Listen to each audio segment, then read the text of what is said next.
ये सबसे ज़्यादा चर्चा में जब आए, जब 1998 में 1998 में यहाँ पे अब्दुल रऊफ सिद्दीकी एक युवा थे। हर किसी में ये आगे होड़ थी कि राजनीतिक रूप से मुस्लिमों का नेता कौन बने, मुस्लिमों में एक पैंट बनाने वाली बात थी। तो पता हल्द्वानी में पता लगा, तो एक साथ हल्द्वानी में काफ़ी ज़्यादा आक्रोश भड़क गया। शहर के बाज़ार बंद हो गए एकदम से।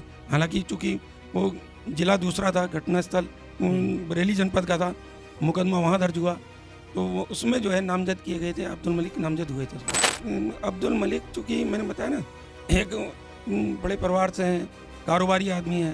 दूसरा रेलवे की जो अतिक्रमण का मुद्दा है उसमें वो प्रमुख भूमिका अदा कर रहे हैं। मैं आपकी एक रिपोर्ट में भी देख रहा था कि आपने बताया कि अब्दुल मलिक की अरेस्टिंग के लिए पुलिस को जो है नाको चने चबाने पड़ गए थे। और उस समय क्या क्या किस्सा है, थोड़ा दर्शकों को बताएंगे। इन्होंने अपने प्रभाव का इस्तेमाल करते हुए उस समय उसकी CBCID जांच करा दी थी। अच्छा, अब्दुल मलिक ने चूँकि ये नामजद थे और ये नामजद थे, तो लोग ये कहते थे कि CBCID के पास अगर चले गए तो शायद बच जाएंगे। दरअसल जो अब्दुल मलिक का परिवार है ये देवबंदी कम्युनिटी से जुड़े हुए हैं। अच्छा। देवबंदी से, और लाइन नंबर 8 में अधिकतर जो आबादी जो है उसी समुदाय से जुड़ी हुई है। अरेस्ट कर लिया, अपनी जिप्सी में बैठा ला। उन दिनों जिप्सी चला करते थे पुलिस में, जिप्सी में बैठा ला। जब लेकर वो चले हैं उनको, तो पूरा जो है आक्रोश भड़क गया पूरे उसमें, क्योंकि वो एक ही कम्युनिटी जो है चारों तरफ। अब्दुल मलिक के अरेस्टिंग के बाद हाँ पूरा जो है पूरा मोहल्ला भड़क गया। ऊपर से पथराव, इधर से पथराव, चारों तरफ, क्योंकि वो तो बीच में आपने देखा है लंबराट बीच में है। इधर उधर घर है, उसमें घर है, तो चारों तरफ से पथराव शुरू हो गया, सब कुछ हो गया। अवरोध पैदा कर दिए सड़क में कि गाड़ी आगे ना बढ़ जाए, सब कुछ सभी मतलब हुआ, पूरा तोड़ फोड़, आगजनी सब कुछ हुआ उस समय भी। अच्छा, उस समय भी खूब पथराव हुआ, जबरदस्त पथराव हुआ, पुलिस वाले चोटिल हुए तत्कालीन। आज जो है SP सिटी जो थे उस समय, आज हमारे बीच नहीं है, पुष्कर सिंह सैलाल जी, वो भी उसमें चोटिल हुए थे उसमें। अच्छा। वो चोटिल हुए थे। कई और पुलिस वाले जो सूरज भान जी जो है हरियाणा के रहने वाले थे, वो यहाँ पर उत्तर प्रदेश में गवर्नर बनाए गए थे। हाँ, गवर्नर का कोई किस्सा है, वो भी जो है हम लोग जानेंगे कि वो बड़ा किस्सा जो है अब्दुल मलिक के साथ में, तो जो का किस्सा है। इनके पुराने संबंध थे उनसे, अब्दुल मलिक से। तो ये उनके साथ ही उस दिन जब वो ज्वाइन करने आए यूपी में, तो ये उनके साथ हवाई जहाज में आए थे। अब्दुल मलिक के बारे में एक बात जो फैक्ट है, क्या वो इलेक्शन भी लड़े थे, कौन सी पार्टी से लड़े थे, थोड़ा दर्शकों को बताएंगे। देखिए, शासन जब कोई काम करता है, प्रशासन जो काम करते हैं, तो मेरा मानना है ये एक बार जिस चीज़ में ये जब खाली करा लिया उसको उन्होंने ढंग से कब्जा लेना चाहिए। मैं कई ऐसे मुझे उदाहरण पता है, ये कब्जा साल में एक बार इनका एपिसोड चलता है, खाली कराया, फिर पता लगा, फिर कब्जा हो गया, फिर खाली कराया। ये मतलब एक एपिसोड से टाइप के चलते रहते हैं। जहाँ पर बनबुलपुरा थाना चल रहा है, वो कोई थाना थोड़ी है, वो तो 2 कमरों का एक चौकी थी, उसको उन्होंने थाना नाम दे दिया। थाने के लिए तो एक प्रॉपर वहाँ आवास भी होते हैं, सारी चीज़ें, रिहाइश होनी, सब कुछ निश्चित रूप से बनना चाहिए। वहाँ कुल निवासी है वैसे जो सबसे ज़्यादा सेंसिटिव माना जाता है। और कई और भी जगह देखे हमने। हल्द्वानी के जो मुस्लिम हैं, ये मुझे कहने में कतई संकोच नहीं है, ये कम्युनल उस हिसाब से नहीं है। बहुत अच्छा भाईचारा दोनों के बीच में था, लेकिन इस घटना के बाद से जो घटना हुई है, उससे बड़ा जो है आपस में दूरियां जो है आपको लगता है कि बढ़ जाएंगी। हल्द्वानी हिंसा का किस्सा आप लोगों के संज्ञान में है ही है। हल्द्वानी में एक विवादित ढांचे को ढहा दिया गया, और कानूनी तौर पर उसको जब ढहा दिया गया तो एक मामला संज्ञान में आया कि वहाँ पर आगजनी हुई, वहाँ पर गोली चली, पथराव हुआ, लाठीचार्ज हुआ और 5 लोगों की उसमें मौत हो गई, सैकड़ों लोग उसमें घायल हैं। ये किस्सा दुनिया भर में इस समय देखा जा रहा है। उस हल्द्वानी के किस्से में एक सबसे बड़ा नाम सामने आया अब्दुल मलिक का, और उसी अब्दुल मलिक पर पूरी की पूरी उस जिम्मेदारी को डाला जा रहा है जिस समय इस पूरी घटनाक्रम को अंजाम दिया गया। हम लोग इसलिए बातचीत यहाँ पर कर रहे हैं क्योंकि हमारे साथ में इस समय मौजूद हैं अरविंद मलिक जी, जो वरिष्ठ पत्रकार हैं और तमाम अखबारों में और चैनल्स में आपका बड़ा अनुभव रहा है। क्राइम को लेकर हम उनसे बातचीत करेंगे क्योंकि उन्होंने अंडरवर्ल्ड डॉन प्रकाश पांडे, हल्द्वानी के तमाम और आपराधिक संगठनों से उन्होंने उसको लगातार कवर किया है और नज़दीक से जराइम की दुनिया को देखा है। अब्दुल मलिक से भी उनकी बातचीत कभी कभी होती रही है, और ये भी जानेंगे कि आखिरकार अब्दुल मलिक का आपराधिक रिकॉर्ड क्या था, आखिरकार वो अपराध की दुनिया में कैसे कदम रखा। हम लोग सीधे बातचीत कर लेते हैं अरविंद मलिक जी से और जानते हैं कि आखिरकार किस तरीके से अब्दुल मलिक इस जराइम की दुनिया में आया, इस आपराधिक दुनिया में उसने कदम रखा। क्या आप जानते हैं, आपने लगातार कवर किया है, तमाम स्टोरीज आपने करी होंगी। विपिन जी देखिए जो अब्दुल मलिक जो हैं ये शहर के एक प्रतिष्ठित मुस्लिम परिवार से जुड़े हुए हैं और ये एक बड़े कारोबारी हैं। रेलवे के बड़े ठेकेदार रहे हैं अभी, और जो है कंस्ट्रक्शन के क्षेत्र में इनका बड़ा काम रहा है और एक अच्छे मतलब कारोबारी हैं। परिवार इनका बड़ा प्रतिष्ठित माना जाता है शहर में। सारी चीज़ें, रही बात आपराधिक इनके क्रियाकलापों की है उसकी, ये बेसिकली कोई एक उस तरह के अपराधी मतलब जो नहीं रहे। जो भी इन जो है इनके जो मेरी जानकारी में अब तक जो है इन पर 6 मुकदमे इन पर दर्ज हुए, जिसमें 2 के मुकदमे तो ऐसी सिंपल साधारण से मुकदमे हैं। बड़ा एक मामला जब आया था, कौन कौन से मुकदमे, क्योंकि आपने तो जो है उनके मुकदमे की अभी कुछ दिन पहले कवर भी किया था आपने। हाँ वो सारे मुकदमे कोई बहुत ऐसे नहीं है जैसे कोई छोटे मोटे हो जाते हैं कि किसी से मारपीट कर दी, किसी जो गाली गलौज कर दी, बहुत ज़्यादा संगीन मामले उन पर नहीं थे। ये सबसे ज़्यादा चर्चा में जब आए जब 1998 में 1998 में यहाँ पे अब्दुल रऊफ सिद्दीकी एक युवा थे, समाजवादी युवा जनसभा के वो जिलाध्यक्ष थे जी। वो बहुत ही मिलनसार, जुझारू, कर्मठ थे। हर वर्ग में उनकी पैठ बढ़ती जा रही थी, लोकप्रियता बढ़ती जा रही थी। तब जो है जब वो बढ़ रही थी तो उनकी जो है तभी कुछ लोगों की वो जो है उनको ये रास नहीं आ रहा था उसकी लोकप्रियता।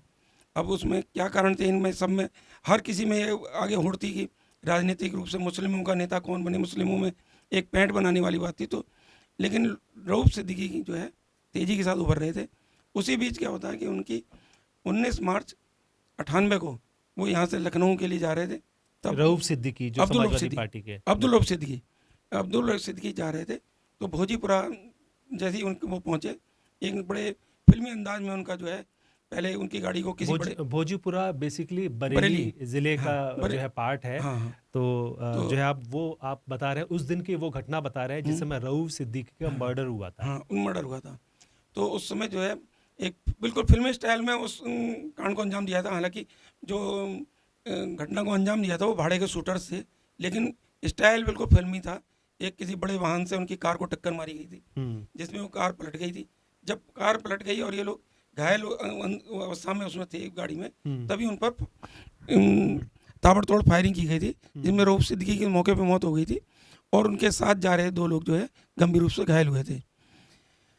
तो ये जब वो मामला हुआ उसकी जब पता हल्द्वानी में पता लगा तो एक साथ हल्द्वानी में काफ़ी ज़्यादा आक्रोश भड़क गया। शहर के बाजार बंद हो गए एकदम से। हालांकि चूंकि वो जिला दूसरा था, घटनास्थल बरेली जनपद का था, मुकदमा वहाँ दर्ज हुआ तो उसमें जो है नामजद किए गए थे। अब्दुल मलिक नामजद हुए थे उसमें, अब्दुल मलिक हुए थे, इनके भाई भी हुए थे और कई शहर के 6-7 लोग और थे जो वो भी ठीक ठाक लोग हैं, वो लोग नामजद किए गए थे जिसमें जो है ये वहाँ पर हुआ था। अच्छा, उसमें जो है अभी भी केस चल रहा है, ऐसी मेरी जानकारी में आई थी। मैंने जो है रिपोर्ट्स को जब खंगाल रहा था, कुछ जो एक त्रिलोक बनोली थे जो कि इनके साथ में जो रऊफ सिद्दीकी के साथ मौजूद थे, घायल हुए थे उसमें, उनसे मेरी जब कल बातचीत हो रही थी तो वो बता रहे थे कि मैटर अभी भी जो है चल रहा है। हाँ, तो उसके मुझे भी ये जानकारी है कि लोअर कोर्ट से ये लोग बाइज्जत बरी हो गए थे। शायद उन लोगों ने हाई कोर्ट इलाहाबाद में उसकी अपील कर रखी है, ऐसी जानकारी में है। अच्छा, तो चूंकि आपने बताया है कि जो अब्दुल मलिक हैं, इनके बैकग्राउंड में जो है इनके नगर पालिका जब हल्द्वानी हुआ करती थी तो उनके परिवार से तमाम लोग भी जो हैं राजनीतिक पृष्ठभूमि में रहे हैं। तो ये जो है इनका क्या अब्दुल मलिक जो है आज फरार चल रहे हैं क्या? आप लोगों की जो पुलिस से हम लोगों की बातचीत हो रही है वो पुलिस का कहना है कि वो इतना बड़ा मैटर हुआ, अब वो फरार है। देखिए अब्दुल मलिक चूँकि मैंने बताया ना एक बड़े परिवार से हैं, कारोबारी आदमी हैं। दूसरा रेलवे की जो अतिक्रमण का मुद्दा है उसमें वो प्रमुख भूमिका अदा कर रहे हैं। उसको उसमें साक्ष्य जुटाने में, अपने पक्ष में अपने लोगों के और सारी चीज़ हाई कोर्ट से लेकर सुप्रीम कोर्ट तक वो पैरवी कर रहे हैं। उनकी भी तरफ से एक याचिका दायर की गई है तो वो उसमें भी लगे हुए हैं सब तरफ से। तो कहीं ना कहीं मुझे ऐसा लगता है कि प्रशासन की किरकिरी वो तो तब से बने हुए हैं लगातार, क्योंकि उनके जो सुप्रीम कोर्ट तक ये मामला पहुंचा उनका बड़ा रोल रहा है। जो सारी चीज़ है। और रही बात इसमें जो ये जो अब जो कांड हुआ इसमें भी कोई एक ज़मीन जो थी उनके उसमें थी, पहले से पोजीशन में थी, पोजीशन में चली आ रही थी, उसमें कैसे करके उन्होंने लोगों को बसाया। चर्चा तो है कि उन लोगों ने ज़मीन बेची।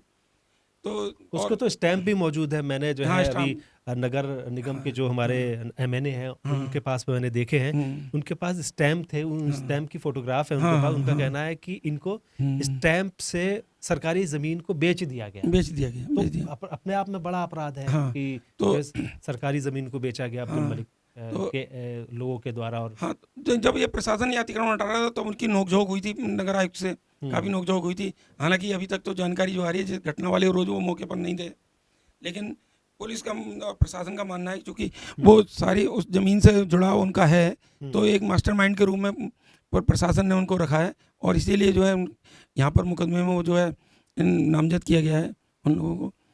और बल्कि कल ही जो है नगर निगम ने अपना जो क्षति का आकलन करते हुए अब्दुल मलिक के नाम ही एक जो है पूरा एक रिकवरी निकाली है। करीब मैं आप लोगों को दर्शकों को बता देता हूँ, करीब 2 करोड़ 44 लाख रुपए की का नोटिस दिया गया है अब्दुल मलिक को, क्योंकि उस घटना के अंदर नगर निगम की कई जेसीबीज जो है जला दी गई, कई कार थी वो जला दी गई, ट्रैक्टर्स उसमें जला दिए गए, मोटरसाइकिल थी तमाम वो जला दी गई। तो नगर निगम ने जो आकलन लगाया है उसमें करीब 2.25 करोड़ रुपए के आसपास की रिकवरी निकाली है अब्दुल मलिक के नाम। उसमें संपत्ति की क्षतिग्रस्त होने की बात कही गई है और पूर्ण रूप से क्षतिग्रस्त दिखाई गई है। तो मलिक साहब, आपने जो है अब्दुल मलिक से भी आपकी कभी मुलाकात हुई होगी, तो मैं जानना चाहता हूँ वो क्या वाकया रहा होगा कि आपकी अब्दुल मलिक से मुलाकात हुई थी और क्या चीज़ रही होगी जो आपने जाना समझा उनकी बात से, क्या किस तरीके का नेचर रहा होगा? दरअसल कभी हमारी तो जब भी मुलाकात होती थी, चूँकि अब्दुल्ला साहब इनके परिवार के ख़ानदान से जो थे वो यहाँ चेयरमैन रहे और बड़े लोकप्रिय चेयरमैन रहे, तो वैसे ही मैं कभी कोई चीज़ पुरानी जानकारी चाहिए होती थी, मुस्लिम चूँकि अखबार नवीस रहे हम, तो खबरों के बारे में कई बार उनसे कोई जानकारी लेते थे, उनसे पता रहते थे। उनके पास जो साक्ष्य रखते हैं वो काफ़ी इस मामले में जो है वो बहुत एक्सपर्ट हैं कि वो सारे डॉक्यूमेंट्स उनके पास काफ़ी पुराने सब मिल जाते हैं, तो सारी जानकारी रहती थी। दूसरी चीज़ कभी बाकी तो ऐसी नॉर्मल बातें ही रहती थी, क्योंकि वो जहाँ तक मेरी जानकारी कोई इस तरह के क्रिमिनल नहीं थे कि जो जिसमें समाज में उनके लिए बहुत ज़्यादा खतरा है। वो बात अलग है, मुकदमे तो थे, तो कई बार आदमी के पास क्या परिस्थिति रहती है बहुत सारी है। नहीं, मेरा भी जाना हुआ था एक बार। उन्होंने एक इफ्तार पार्टी रखी थी, पूरे मीडिया कर्मियों को सबको साथियों को बुलाया था, तो मेरी भी उनसे मुलाकात हुई थी और बहुत नॉर्मल सी बात थी कि सारे लोग जो है उसमें एडमिनिस्ट्रेशन के लोग भी थे, पुलिस के लोग भी थे, सारे लोग जो है इफ्तार पार्टी में आए थे। तो एक अमन चैन की बात जो है उनके उससे हमने भी सुनी थी और वो जो है एक इफ्तार पार्टी में सब लोगों का जाना, आप लोगों का भी सबका हुआ ही था उस दौरान। तो अच्छा, जो दूसरी चीज़ एक इम्पॉर्टेंट चीज़ ये आपको क्या लग रहा है कि जो इतना बड़ा घटनाक्रम हुआ है उसमें जो है किस तरीके की उनकी भूमिका रही होगी, क्योंकि पुलिस ने तो मुकदमा दर्ज कर लिया अब और एनएसए में भी कार्रवाई होने की बात की जा रही है। तो क्योंकि मामला जो है लोग कह रहे हैं कि उत्तर प्रदेश से भी जुड़ा हुआ है, इसके अलावा जो है हरियाणा से भी उनके लिंक हैं। क्या लग रहा है आपको, क्या घटनाक्रम में जो है क्या इस तरीके का कोई? देखिए, जब सबसे बड़ी चीज़ क्या है इसमें जो पब्लिक की तरफ से जो हुआ वो तो एक प्रतिक्रिया थी ही, लेकिन इसमें बहुत हद तक जो है कमी पुलिस और प्रशासन की भी रही है।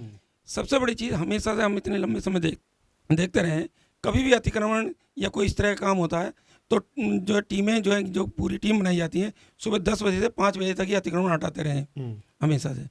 ये पता नहीं उस दिन क्या हुआ, किस तरह से जो ये करीब शाम को पहुँचे 5 बजे करीब, वहाँ पे 5 बजे पहुँचे, 6 बजे 4 बजे के हमने 4-5 बजे के बीच में ही पहुँचे ये लोग। और उस समय जो है अंधेरा कुछ ही देर में, चूँकि जाड़े के दिन है, दिन छोटे होते हैं तो जल्दी अंधेरा भी गिरना था। पता नहीं उनकी क्या रणनीति रही है, तो अब प्रशासन वाले ज़्यादा अच्छा बता सकते हैं, लेकिन हमारे हिसाब से ये प्रशासन का एक बहुत गलत कदम था। उन्होंने गलत समय चुना। यही काम अगले दिन हो सकता है या सुबह कभी भी हो सकता था दिन में, तो शायद जो है इस तरह की नौबत ना आती। तो कहीं ना कहीं इसमें प्रशासन का एक इस तरह का जो रवैया, ये अड़ियलपन है या क्या था, ये भी कहीं ना कहीं जिम्मेदार है। और रही बात, अब आते हैं जब दूसरे पक्ष की, तो चूँकि वहाँ पे जो है मलिक के बगीचे को इन्होंने 3-4 दिन पहले खाली करा लिया था, बाकी तो अतिक्रमण हटा ही दिया था, केवल वो चीज़ रह गई थी जो धार्मिक स्थल बताए जा रहे हैं, तो वो बचे थे। तो बाकी तो मैदान बन गया था वो। और उधर फिर कुछ ही दिन पहले इन्होंने एक नजाकत खां का बगीचा खाली कराया था, हाँ पहले भी हुआ है। उसमें भी कुछ लोग रह रहे थे, पहले भी खाली हुआ था। तो जब लोग हटते हैं किसी जगह से, जब रहते हैं तो आक्रोश होने का स्वाभाविक है ही, आक्रोश होना स्वाभाविक था। लोग जो है पूरी तरह से अंदर परेशान थे, तो कहीं ना कहीं इसी तरह उसमें असामाजिक तत्व सक्रिय हो ही जाते हैं। जैसे ही वो देखे इन्होंने भीड़, और वो कहीं ना कहीं, और इसमें पथराव हुआ, जनता अक्सर कई बार पुलिस प्रशासन के साथ ये स्थिति आ जाती है, तो इसके लिए निपटना तो उन्हीं को पड़ेगा, रणनीति उन्हीं को बनानी पड़ेगी। तो मुझे लगता है कहीं ना कहीं इनकी रणनीति में भी चूक रही है पुलिस। पब्लिक ने जो किया वो तो गलत है। नगर एक जी से बात हो रही थी तो बता रहे थे कि हम लोगों ने जितनी भी ड्राइव चलाई हैं वो आफ्टर पोस्ट लंच चलाई हैं, और सब में कहीं पर भी कोई ऐसा व्यवधान नहीं आया। कुछ में व्यवधान आया तो उन्होंने जो है हल्का बल प्रयोग करके उसको शॉर्ट आउट कर लिया। लेकिन ये चूंकि मामला जो है अब्दुल मलिक से जुड़ा हुआ था, या ये कह सकते हैं कि थोड़ा धर्म से जुड़ा हुआ था, इसलिए ज़्यादा आपको लगता है कि हो गया होगा ये जो इतना बड़ा बवंडर जो है फैल गया? हाँ, ये स्वाभाविक बात है। किसी के झुग्गी झोपड़ियाँ हटाना और कोई धार्मिक स्थल हटाने में तो अंतर तो है ही, क्योंकि सबकी भावनाएं जुड़ी। झुग्गी झोपड़ी से पर्टिकुलर एक आदमी जुड़ा होता है या दो जुड़े होते हैं, इसमें तो एक पूरी कम्युनिटी जुड़ी होती है। तो कहीं ना कहीं ये चूक तो है, ये चूक तो है।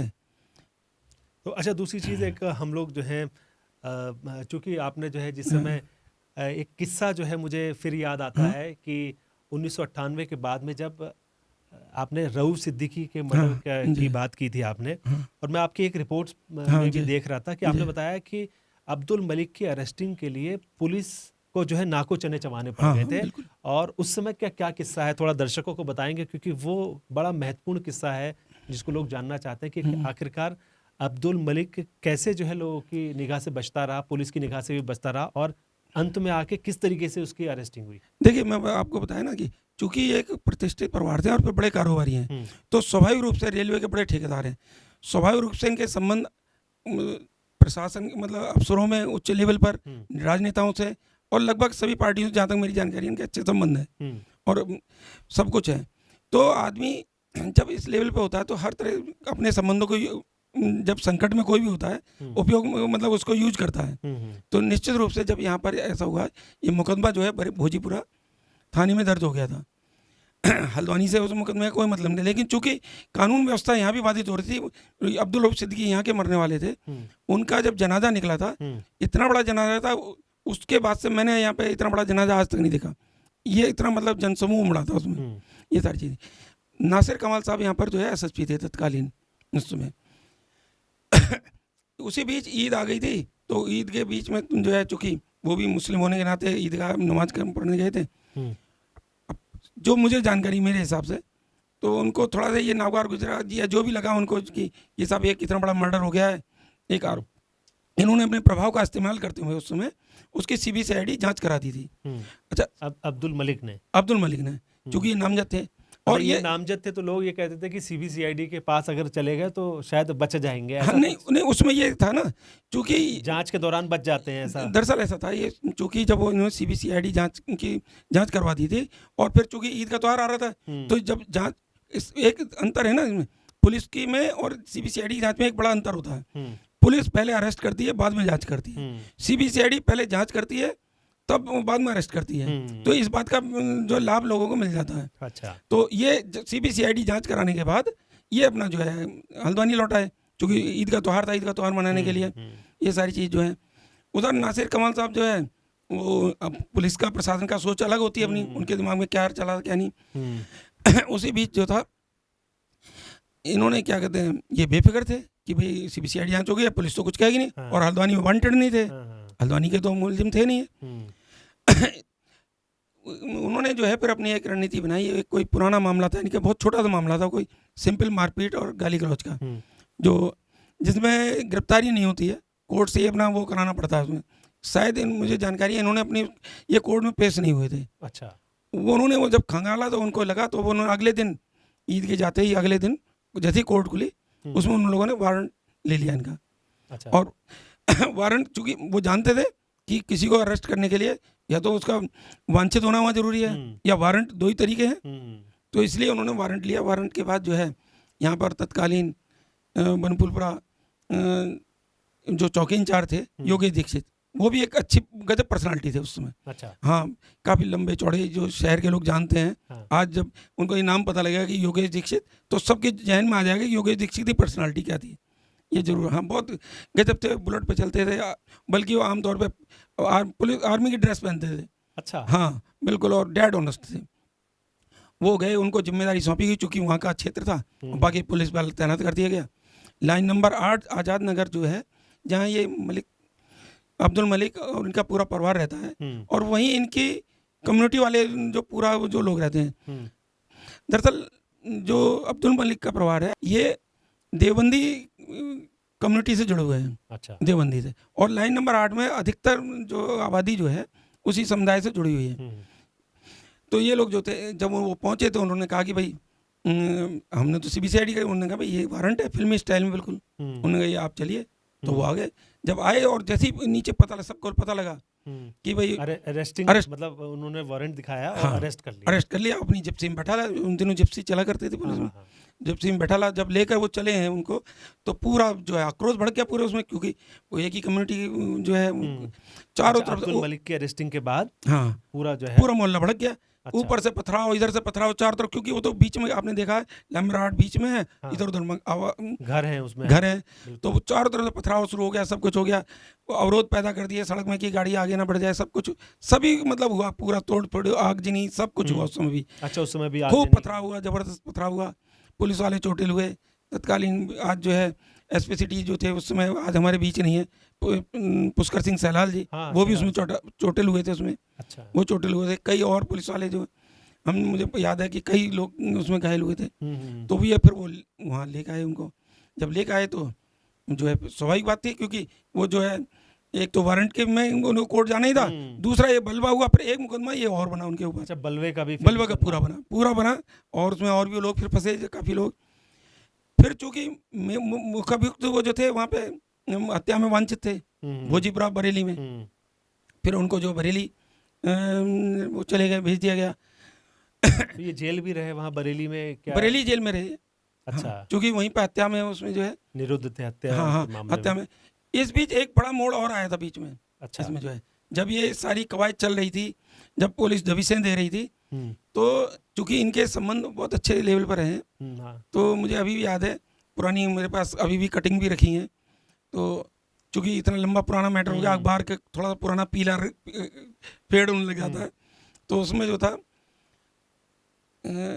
सूरज भान जी जो है हरियाणा के रहने वाले थे, वो यहाँ पर उत्तर प्रदेश में गवर्नर बनाए गए थे। हाँ, गवर्नर का कोई किस्सा है, वो भी जो है हम लोग जानेंगे कि वो बड़ा किस्सा जो है अब्दुल मलिक के साथ में, तो जो का किस्सा है, इनके पुराने संबंध थे उनसे, अब्दुल मलिक से। तो ये उनके साथ ही उस दिन जब वो ज्वाइन करने आए यूपी में, तो ये उनके साथ हवाई जहाज में आए थे लखनऊ। अच्छा, जब वो गवर्नर बने थे, जब बने पहले दिन जब आए वो लखनऊ, तो ये उनके साथ हवाई जहाज में आए थे। अब्दुल मलिक उनके साथ हवाई जहाज में आए थे। और ये जो है उनके रसूख के इस्तेमाल की बात की जा रही है कि किस तरीके से वो अपने रसूख का इस्तेमाल करते थे। तो वही चीज़ है कि जो हरियाणा के रहने वाले थे, सूरज भान साहब जो है हरियाणा के रहने वाले थे, उत्तर प्रदेश में उनको गवर्नर की जो है पोस्ट मिली थी। तो उनकी ज्वाइनिंग के दौरान अब्दुल मलिक उनके साथ में हवाई जहाज में बैठकर आए थे, और बड़ा इंटरेस्टिंग किस्सा है उसके वजह से क्या हुआ होगा उसमें। फिर जैसे ही वो चूंकि अमौसी जो हवाई अड्डा है लखनऊ का, वहाँ जब हुए तो तत्कालीन जो उस समय बीजेपी गवर्नमेंट थी यूपी में, जी। तो तत्कालीन जो मुख्यमंत्री थे कल्याण सिंह जी, तो प्रोटोकॉल के तहत उन्होंने अगवानी की, उन्होंने गवर्नर की। अच्छा। तो गवर्नर की अगवानी की, तो फोटोग्राफी होती है ऐसे में, कैमरा मैन सब वहीं रहते हैं, प्रेस पूरी मीडिया वहाँ होती, फोटो खिंच गए। जब अगले दिन अखबारों में जब छपा, उस समय जो लखनऊ के सब अखबारों में फ्रंट पेज पे खबर थी, क्योंकि वो अब्दुल मलिक की खबर नहीं थी, वो ये थी गवर्नर आए पहले और उनका अगवानी की। उसमें जो है ये बीच में उन दोनों के बीच में पीछे इनका चेहरा दिखाई दे रहा था। तो जैसे ही पता लगा कि साहब वो जो है, तो चूंकि यहाँ पर जो है ये अब्दुल रऊफ सिद्दीकी के जो परिवार वाले जो थे, इन लोगों को कहीं सूचना लगी कि ऐसा हो गया, इन्होंने फिर प्रशासन को बताया। वहाँ जब वहाँ पता लगा कि साहब ये तो फोटो में जो है एक आदमी हत्या में वांछित है वहाँ, और ये सीएम और गवर्नर के साथ है, तो हड़कंप मच गया शासन में। तो आनन फानन में जो इतनी बीच क्या हुआ कि उन्होंने जो वहाँ सब पूरी जो है एक्शन में आ गया पूरा तंत्र। तो जो सीबीसीआईडी जो की गई थी, वो सीबीसीआईडी फिर निरस्त करनी पड़ी शासन की। अच्छा। हाँ, पर निरस्त की गई बाद में वो। फिर ये उसमें चूंकि इन पे NSA लगा दिया गया था, लंबे समय तक ये फिर जेल में रहे फिर। मतलब राजनीतिक जो है, जो पृष्ठभूमि के लोग हैं हाँ, और अपराध में भी आ हाँ, जाते हैं, हाँ, तो राजनीतिक पृष्ठभूमि का बड़ा इस्तेमाल करते हैं हाँ, आपका। करते हैं स्वाभाविक रूप से। और अब्दुल मलिक के बारे में एक बात जो फैक्ट आया, हम्म। क्या वो इलेक्शन भी लड़े थे? कौन सी पार्टी से लड़े थे? थोड़ा दर्शकों को बताएंगे जिससे उनको भी पता चले कि भाई वो जो है ये जो है 88-89 में जो है शायद वो नगर पालिका चेयरमैन के लिए भी चुनाव लड़े थे अब्दुल मलिक, अच्छा। हल्द्वानी में, लेकिन इनको सफलता नहीं मिली। तब जो है नवीन तिवारी जो है MLC जो थे वो निर्वाचित हुए थे तब उस अच्छा। बार। हाँ, और शायद 2004 में इन्होंने फिर बसपा से जो है फरीदाबाद से लोकसभा का चुनाव लड़ा था, वहाँ भी इनको सफलता नहीं मिल पाई। तो ये मेरी जानकारी में तो दो तो मामले हैं इनके, हाँ हाँ हाँ, इनके व्यक्तिगत जो है। ठीक है, हालांकि बिल्कुल। इनके परिवार से लोग जो है पार्षद और वो सारे चुनाव लड़ते रहे वो लोग, वो तो पर उससे कोई मतलब ही नहीं इस बात से। अच्छा, अब जो है आकर आपको क्या लगता है इस पूरे घटनाक्रम में, जो है आपने ये सब चीज़ों को भी बारीक से देखा, इनकी पुरानी पृष्ठभूमि को भी देखा, तो अब्दुल मलिक के अरेस्टिंग के लिए जो है किस तरीके के प्रयासरत जो है पुलिस हो रही होगी, और क्या जो है इनको अपनाना चाहिए, किस तरीके से पुलिस को क्या करना चाहिए? क्योंकि आपने जो है कई अपराधियों को ऐसे ही पकड़ते हुए देखा भी, उनको कवर भी किया है, तो जो पुरानी चीज़ों को लेकर अगर आप लोग एक्सपीरियंस के आधार पर बताएं। दरअसल ऐसा नहीं, जब आदमी कोई भी होता है, जब किसी मुकदमे में वांछित हो जाता है और सक्षम होता है, तो कानूनी दांव पेचों में पूरी अपनी कवायद में जुटा ही रहता है। मुझे लगता है वो भी कहीं ना कहीं अभी इन्हीं कानूनी दांव पेचों के उसमें जुटे होंगे, अपनी किस तरह से वो मिले। और पुलिस का प्रयास रहता है कि उसे कोर्ट तक जाने से पहले ही क्या नाम अरेस्ट करें।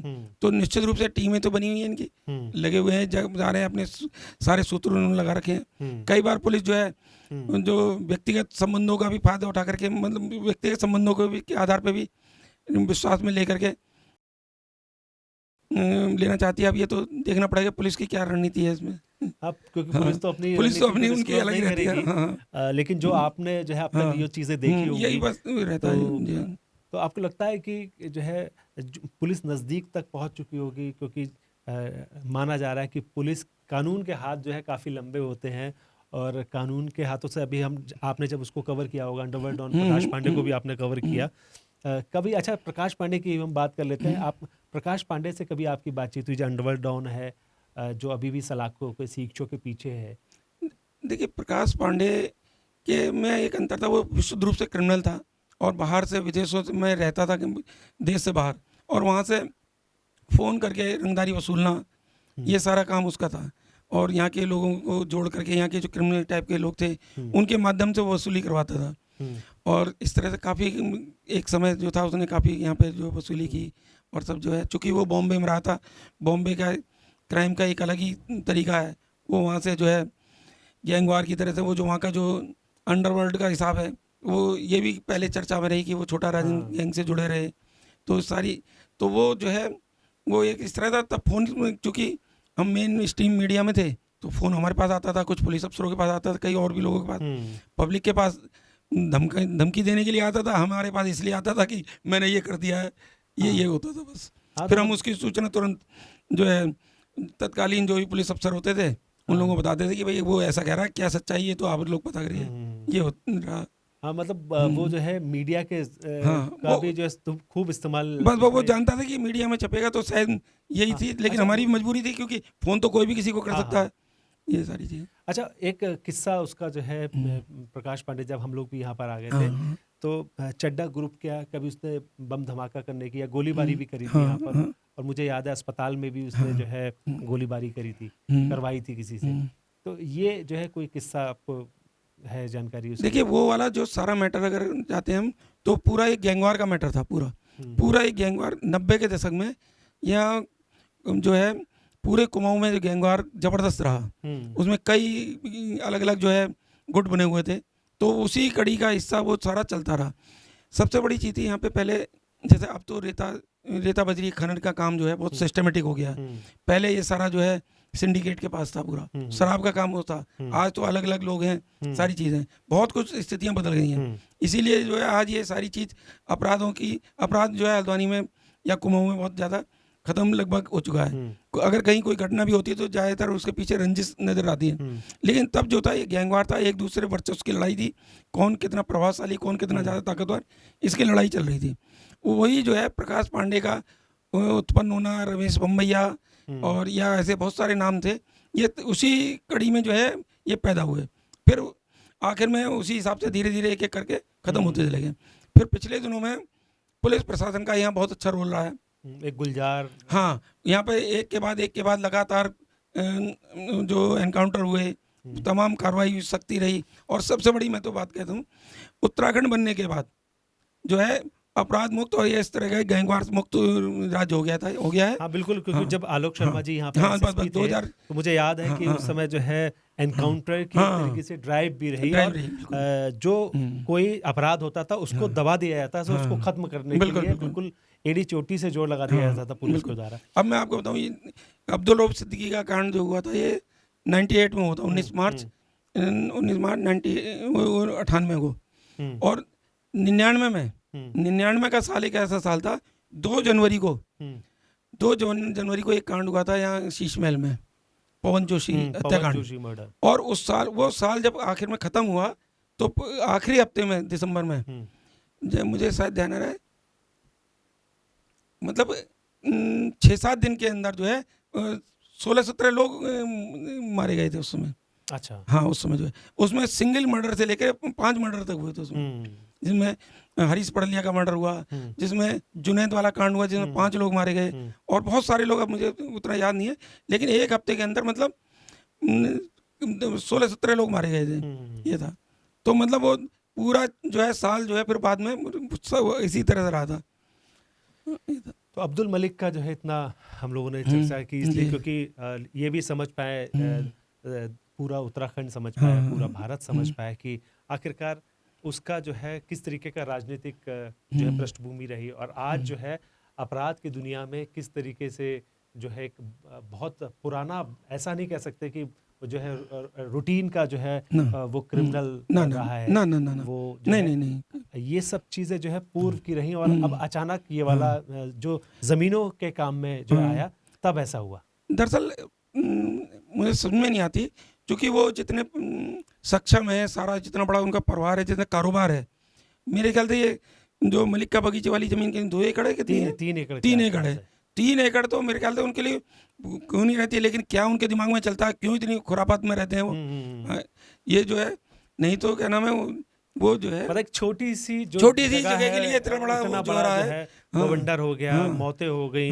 इसका जवाब तो वो अच्छी तरह से दे सकते हैं कि भाई क्या मनसा है इसके पीछे। मलिक साहब, अभी जो है कुछ लोगों की अरेस्टिंग भी हो गई है, लगभग मैं आपको दर्शकों को बताया था 127 बनभूलपुरा के जो आर्म्स लाइसेंस थे वो जिलाधिकारी ने रद्द कर दिए हैं। 30 से ज़्यादा गिरफ्तारियां अब तक हो चुकी हैं।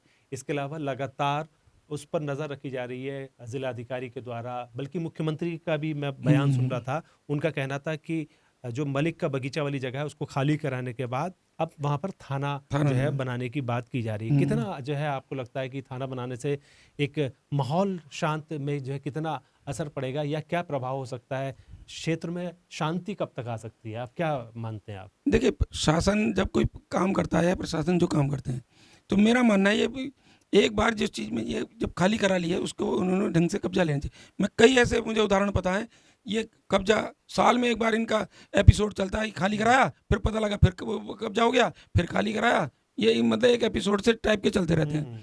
अगर जब खाली हो गया, इससे पहले भी यहाँ बरेली रोड पर एक बड़ी ज़मीन थी जो प्रशासन ने अधिग्रहण कर ली थी, जहाँ बात थी कि क्या नाम है कि वहाँ थाना बनेगा।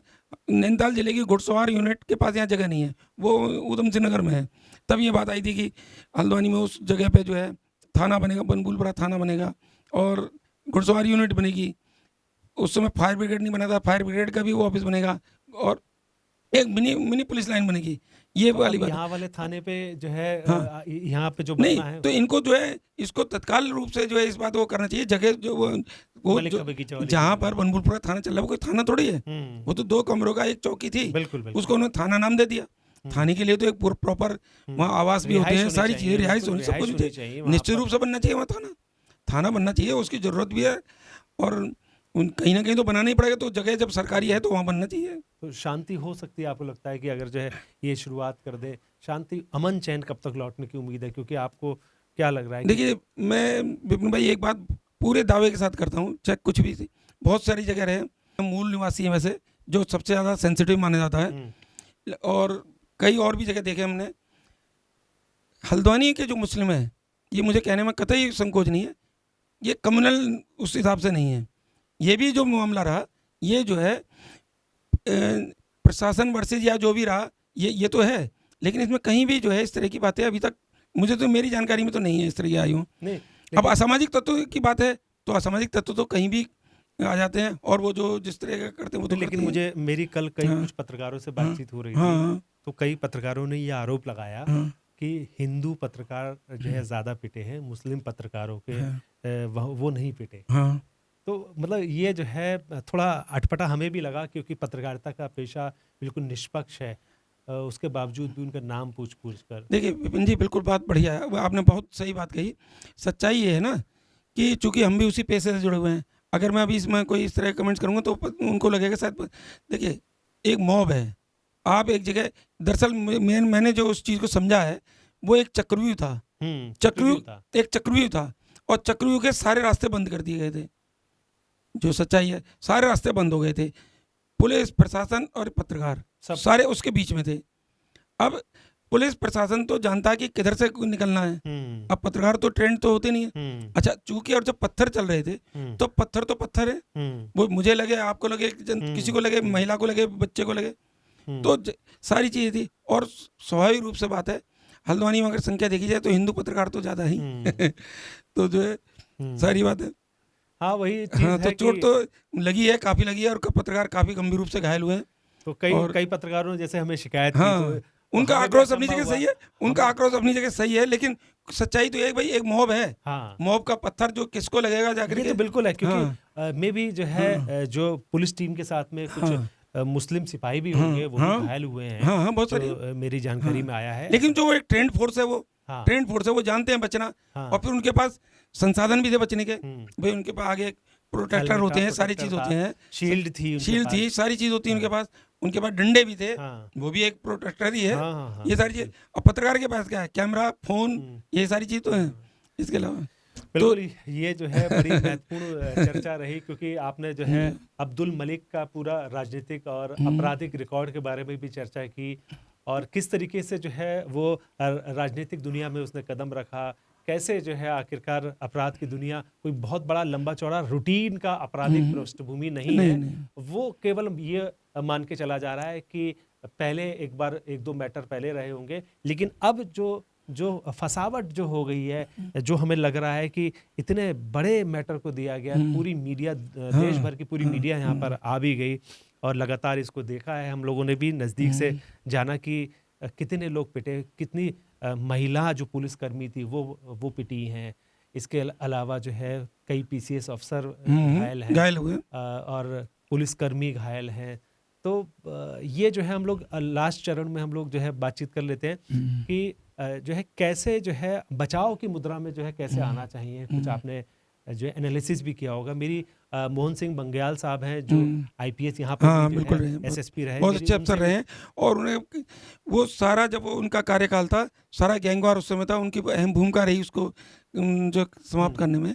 बहुत उन्होंने अच्छा जो है, पब्लिकली भी उनका बहुत अच्छा नेटवर्क था, हर तरह से उन्होंने जो है उनके समय में ही ज़्यादातर जो है गैंगवार उन्हीं के समय खत्म हुए। और जो मैं वो बता रहा हूँ ना, आखिरी हफ्ते में सब कुछ हुआ, वो उस समय जो है बंग्याल साहब ही यहाँ पर एसपी थे। अच्छा, हाँ, बल्कि मैं उनको कहता भी हूँ, मैंने कहा आप सब निपटा के चले गए, सब, वो सबसे ज़्यादा बड़ा उसी में हुआ। बिल्कुल ऐसे ही जो है महत्वपूर्ण बिंदुओं पर हम लगातार आपके साथ में चर्चा करते रहेंगे, और कोशिश जो पुलिस की है कि ऐसा अपराध उत्तराखंड में नहीं हो। अमन चैन की ज़िंदगी बिताने वाले जो लोग हैं, हल्द्वानी के लोग हैं, बिल्कुल बहुत अच्छा भाईचारा दोनों के बीच में था, लेकिन इस घटना के बाद से जो घटना हुई है, उससे बड़ा जो है आपस में दूरियां जो है आपको लगता है कि बढ़ जाएंगी? देखिए, हल्द्वानी जो है कभी भी कम्युनल शहर नहीं रहा, और इसमें जो है बहुत सुलझे हुए लोग हैं, हिंदू वर्ग की तरफ से, मुस्लिम की तरफ से, और निश्चित मुझे लगता है क्या नाम है, शायद बहुत जल्दी ये मामले, ये हालात सुधरेंगे, और जो है निश्चित रूप से जो यहाँ के गणमान्य लोग हैं, जो यहाँ के जागरूक लोग जो हैं, वो सबसे बड़ी चीज़ क्या है, हल्द्वानी एक जो है उत्तराखंड की आर्थिक राजधानी के रूप में जाना जाता है। यहाँ पे प्रत्यक्ष रूप से लगभग हर व्यक्ति किसी न किसी तरह से कारोबार से जुड़ा हुआ है, और यही वजह है आज हर वर्ग का आदमी यहाँ पर जो है मौजूद है, और एक बहुत ही अच्छा हमेशा से माहौल रहता है। हर आदमी कारोबारी है, तो इसलिए मुझे नहीं लगता ये कहना बहुत ज़्यादा इसमें टाइम लगेगा, और बहुत जल्दी जन सामान्य हो जाएगा। और निश्चित रूप से जो है हम लोग, आप लोग सब पूरी खुली हवा में उसी तरह सब लोग सांस लेंगे और एक अच्छा शहर बनेगा। चलिए, बहुत धन्यवाद आपका, आपने पूरी चर्चा में प्रतिभाग धन्यवाद किया और साहब, ये हमें बताया और दर्शकों को बताया नहीं कि अब्दुल धन्यवाद मलिक आपका का बहुत किस बहुत। तरीके से जो हाँ है जी, रहा, और उत्तराखंड में जो है पुनः अमन चैन लौट पाए, हल्द्वानी में अमन चैन लौट पाए, इस पे आपने जो है प्रकाश डाला कि किस तरीके से हो सकता है। इसके लिए हम लोग बहुत बहुत धन्यवाद करेंगे। दूसरी चीज़ है कि ये ऐसी महत्वपूर्ण खबरों के लिए जो लोग इस वीडियो को देख रहे हैं वो हमें कमेंट करके आप बता सकते हैं कि मलिक साहब ने जो इम्पोर्टेंट चीज़ें बताई हैं, कुछ पत्रकारों के लिए भी बहुत महत्वपूर्ण है, पुलिसकर्मियों के लिए काफ़ी महत्वपूर्ण चीज़ें आपने बताई हैं कि कैसे क्या काम हो सकता है, और उनके जज्बे को भी बताया है आपने कि जो पुलिसकर्मी जज्बे के साथ में जो योगेश दीक्षित की कहानी बताई, इसके अलावा जो है पुष्कर सिंह सेलाल साहब की बताई, और तमाम और ऐसे लोगों की भी महत्वपूर्ण जो है जानकारी दी है, जो मोटिवेशनल करने वाली स्टोरीज भी हैं उसके अंदर। तो आप लोगों को ये वीडियो कैसा लगा हमें आप कमेंट करके ज़रूर बता सकते हैं, और न्यूज़ स्टूडेंट नेटवर्क को अगर आपने सब्सक्राइब नहीं किया है तो आप सब्सक्राइब करें, जिसके ज़रिए आपको ऐसी महत्वपूर्ण जानकारी और ऐसी महत्वपूर्ण जो स्टोरीज़ हैं वो आपको रेगुलर मिलती रहेंगी। बहुत धन्यवाद। धन्यवाद साहब, आपका भी आपने समय दिया, उस समय मुझे हम जो बुलाया इस लायक समझा, बहुत बहुत धन्यवाद।